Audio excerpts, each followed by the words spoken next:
Thank you. Wonderful to visit with so many people on the way in. State Senator Mike Kehoe said, well, tell me, John, really, you know, you're in the State Senate, I'm in the State Senate, you were chairman of the Transportation Committee, I'm chairman of the Transportation Committee. How's Roy Blunt really doing? I said, he is principled, he is determined, he is courageous. Ladies and gentlemen, you have sent to Washington an incredible United States Senator in Roy Blunt.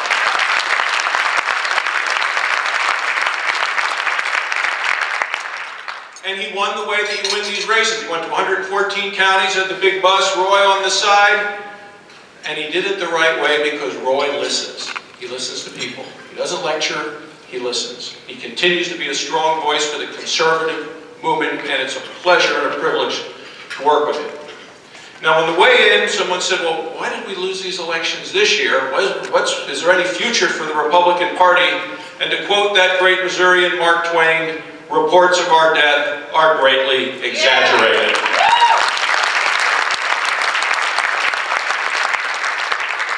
But Roy and I are not going to spend our time wringing our hands or licking our wounds. We are completely engaged in the fight.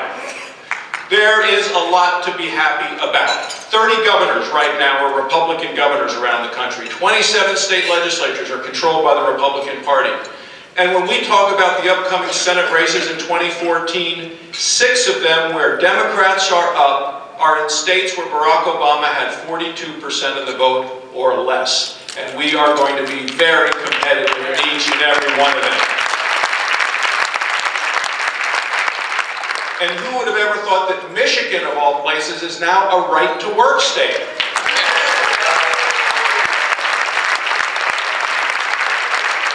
And when the Democrats look to their bench for the year 2016 for president, you're talking about either 69-year-old Hillary Clinton or 73-year-old Joe Biden. Our candidate, you will know, is going to be from a new generation, whether it's Paul Ryan talking about the aspirations and anxieties of American families and focusing on growth and opportunity and earned success, whether it's Bobby Jindal, who's going to be here tomorrow, talking about the Democrats as a party of getting things from government, and the Republicans as the party for opportunity and the economy. And he's going to talk about ways that we as Republicans want to grow the pie, and the Democrats as ways that just want to slice those pieces a little bit smaller and smaller and smaller, and then take most of your pie. And that's what you're going to hear tomorrow. And then we have Marco Rubio. He gave absolutely a wonderful, I believe, full-throated defense of limited government conservatism in his response to the president's speech.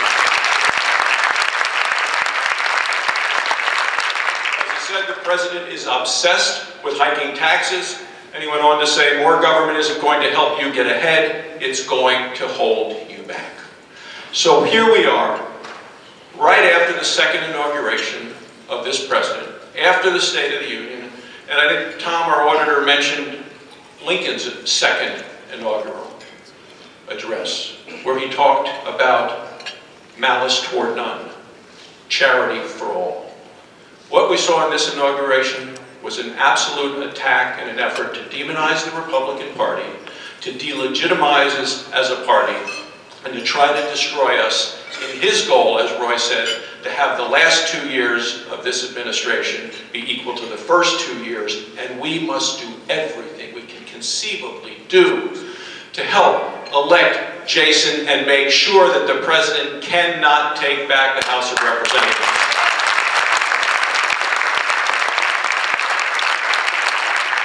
In the State of the Union, we saw a laundry list of his so-called investments. And the big laugh line of the night, I don't think he intended it as a laugh line, but we were all laughing. Roy and I were laughing along with John Thune and Mitch McConnell when the president said, nothing I'm proposing tonight should increase our deficit by a single dime. We're still waiting for his budget, and we haven't seen it yet. You know, the president believes, and he kind of continues to make the case, if you just give us a little more of your money and you give us a little more of your freedom, well, then your lives will be made that much better. I know that the people in this room tonight will not be deceived.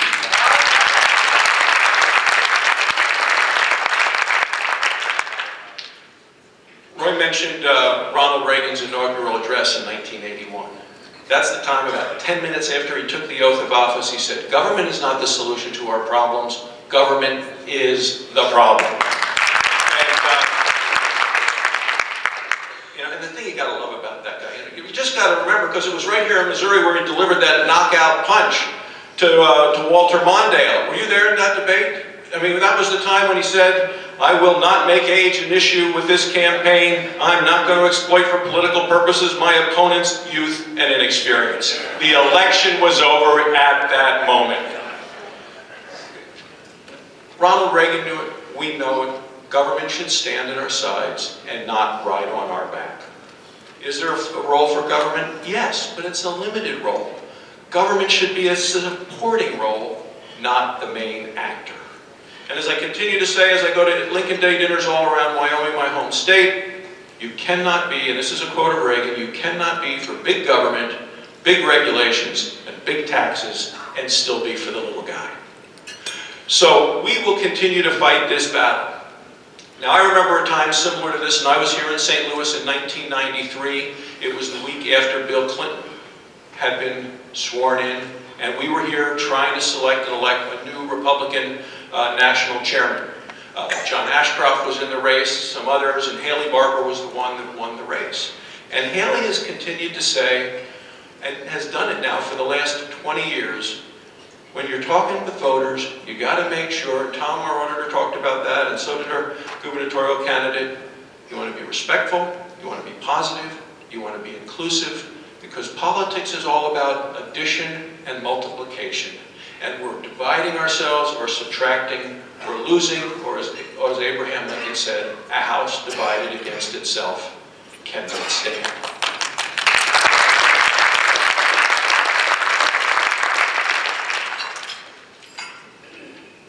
We're in Missouri, but two of the Lincoln-Douglas debates happened basically very close to Missouri, and I would imagine that some of the ancestors of the people here were actually at those debates. The one's in Quincy, the one in Alton, where the president said in 1858, "Public sentiment is everything. With public sentiment, nothing can fail.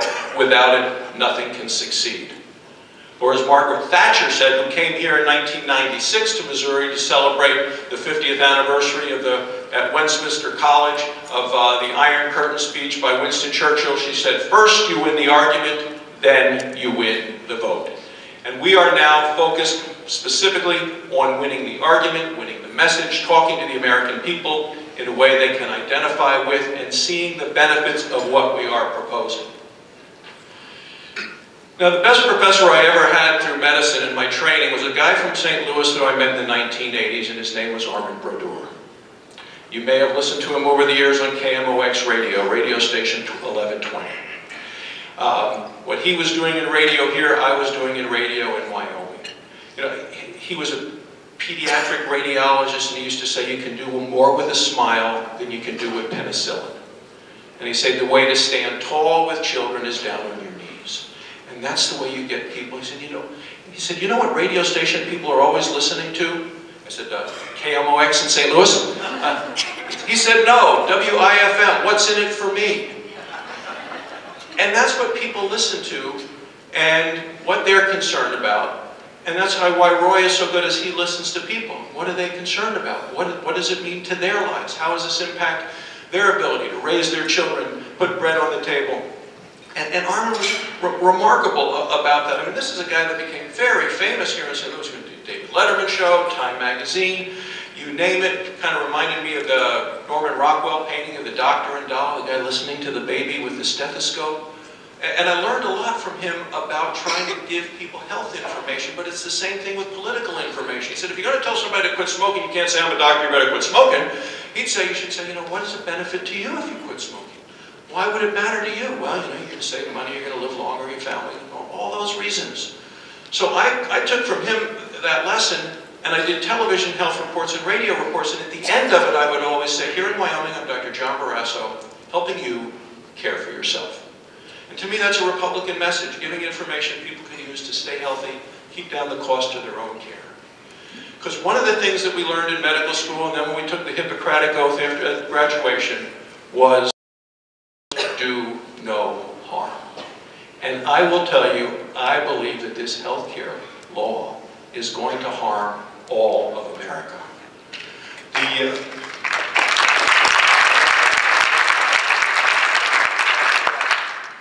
First of all, it was too long.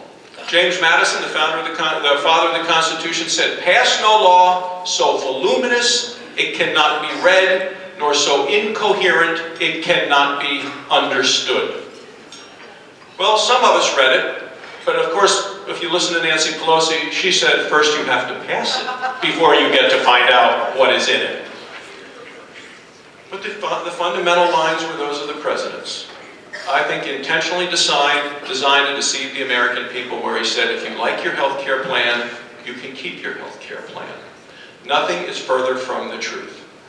And right after you passed on August 3rd, 2010, by 71%, to say to Washington, no, you cannot make the people of Missouri buy a government-mandated program, product.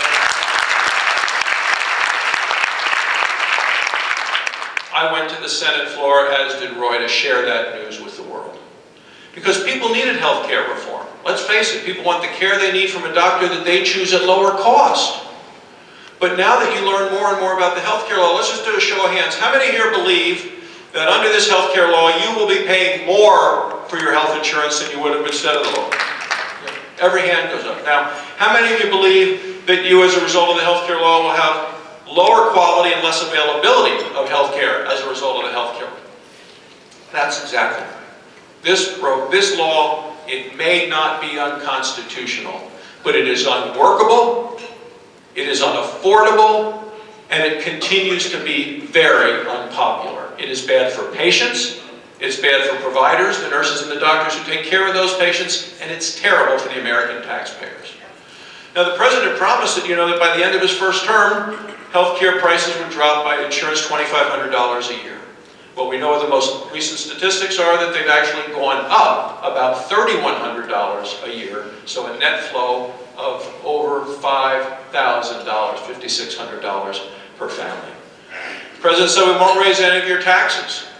Well, they've actually raised 21 taxes, so premiums are up. We know that 7 million Americans are going to lose coverage as a result of that. The president said he wanted to cover everyone. If you're on Medicare, it is going to get harder and harder to find a doctor to take care of you. They do have a rationing board. The president says no, no, no, but absolutely they do. Bureaucrats making healthcare decisions, and then there are incentives in the law, and they say, well, this is to improve quality. One of the things they're doing is to tell hospitals, we will give you bonuses if your average bill for Medicare patients is lower. So if you're running a hospital, you're on a hospital board, and you say, well, that's the best way to do that? Oh, I know. Stop doing artificial hips, stop doing artificial knees, and close down your cardiac cath lab, which is horrible for rural hospitals all around my state of Wyoming and your state of Missouri. There's a new device tax that's going up.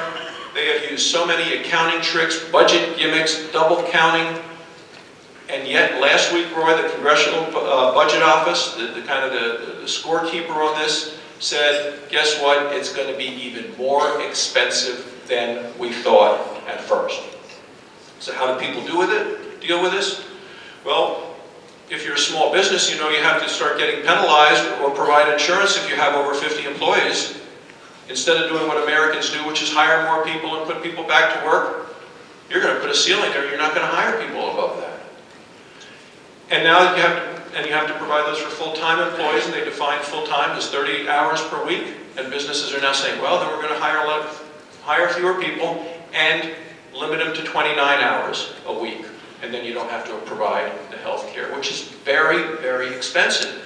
Because you can't just get the health insurance that actually the workers and you and your family want, is right for you, and you can afford. Oh no, you have to buy Barack Obama approved health insurance, which is much more expensive than anything that you might want, you might need, or might do you good. And these are the problems with this health care law, which is why we continue to fight it. So the city of Chicago looked at this and said, oh my goodness, Rahm Emanuel, who was the guy behind the closed doors writing the law, he said, we can't handle this for our employees, for the retired city workers, bankrupt us. So he had an idea. He said, we'll dump them on the exchange and let the rest of the taxpayers in the country pay for them. And the unions who supported this, you remember them, they're the ones, we need Obamacare, we love Obamacare. Well, now they finally looked at this and said, oh my goodness, we can't afford it. It's going to make us less competitive. So now they're against it. They're the ones that lobbied the hardest for it. So what happens? What is the result? They said, we know. We'll go ask our friend President Obama to give us a subsidy, which is, of course, illegal. But one of the spokesmen of the union said, well, the White House has promised to find a loophole. Ladies and gentlemen, this is awful. Our concerns are that what they're trying to do is let this system fail, so that then they can force a British-style or Canadian-style health care on the American people, and we will fight it every step along the way.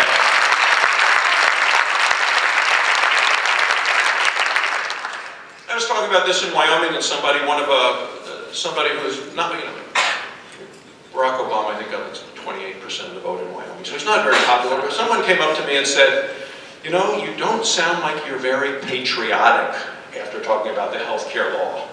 And it takes me back to Mark Twain, who said, patriotism is supporting your country all the time and your government when it deserves it, and our government does not deserve support.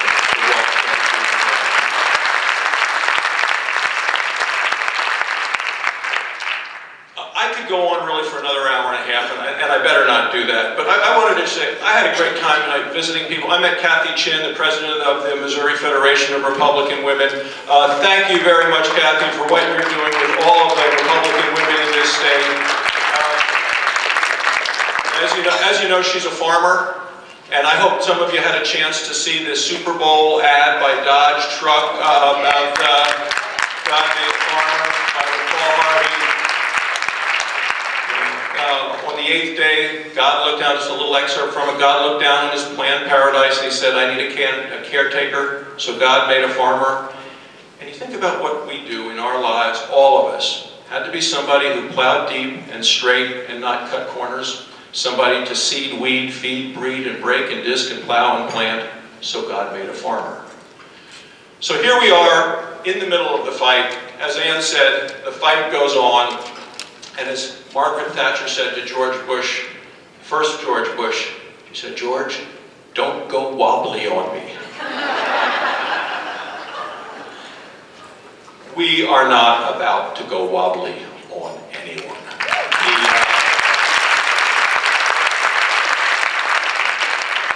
They called her the Iron Lady, and tonight we are joined by another great lady who once said, the United States is a giant island of freedom, achievement, wealth, and prosperity in a world hostile to our values. Phyllis Schlafly, it is a delight to be with you this evening.